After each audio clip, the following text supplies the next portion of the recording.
എന്റെ സുഹൃത്ത് വഴിയാണ് APKS ജൈവവളം എന്റെ ശ്രദ്ധയിൽപ്പെട്ടത്.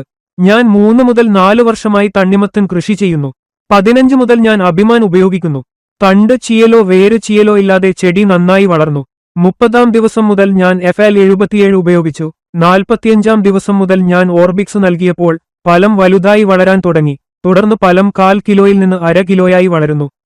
55-ാം ദിവസം മുതൽ ഫലം 5 കിലോയായി വളരുന്നു. പഴത്തിന്റെ മുകൾ ഭാഗം മഞ്ഞ നിറത്തിലാണെങ്കിൽ മാത്രമേ പഴത്തിന്റെ ഗുണനിലവാരം നല്ലതാണെന്ന് കാണിക്കൂ. 4 ഏക്കർ സ്ഥലത്ത് എനിക്ക് 70 ടൺ മുതൽ 75 ടൺ വരെ ലഭിച്ചിട്ടുണ്ട്. ഹലോ, എന്റെ പേര് തങ്കവേൽ. ഞാൻ ദിണ്ടിഗൽ ജില്ലയിലാണ് താമസിക്കുന്നത്. എനിക്ക് ഏകദേശം 15 ഏക്കർ ഭൂമിയുണ്ട്. ഞാൻ അതിൽ കൃഷി ചെയ്യുന്നു.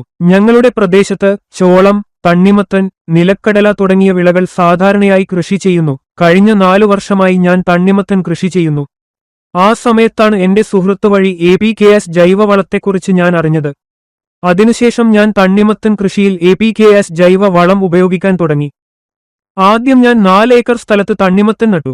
ഷീറ്റ് രീതിയിലൂടെ ഏകദേശം 18,000 വിത്തുകൾ നട്ടു. ആ രീതിയിൽ എനിക്ക് 70 മുതൽ 75 ടൺ വരെ നല്ല വിളവ് ലഭിച്ചു.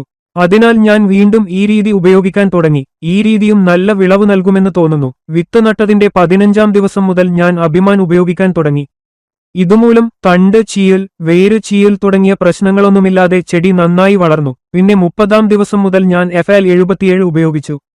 ഇതുമൂലം ചെടിയുടെ പച്ചപ്പ് മാറ്റമില്ലാതെ തുടരുന്നു. പഴങ്ങൾ തിളങ്ങുന്നതായി കാണപ്പെടുന്നു. പിന്നെ 45-ാം ദിവസം ഞാൻ ഓർബിക്സ് ഉപയോഗിച്ചു. ഓർബിക്സ് നൽകിയ ശേഷം പഴങ്ങൾ വേഗത്തിൽ വളരാൻ തുടങ്ങി. ആ സമയത്ത് ഫലം 1/4 കിലോയിൽ നിന്ന് 1/2 കിലോയായി വളരുന്നു. പിന്നീട് 55-ാം ദിവസം മുതൽ ഫലം 5 കിലോ വരെ വളരാൻ തുടങ്ങി. ഇതുമൂലം എനിക്ക് നല്ല വിളവ് ലഭിച്ചു. ശരാശരി എനിക്ക് 1 ഏക്കർ സ്ഥലത്ത് നിന്ന് 18 മുതൽ 20 ടൺ വരെ ലഭിക്കും. ഇപ്പോൾ വിളയ്ക്ക് 58 ദിവസം പ്രായമായി.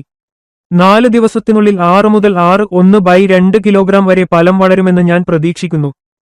ഞാൻ ഡ്രിപ്പ് ഇറിഗേഷൻ ഉപയോഗിക്കുന്നു. അതിനാൽ എനിക്ക് ഈ ജൈവമരുന്നുകൾ എളുപ്പത്തിൽ പ്രയോഗിക്കാൻ കഴിയും.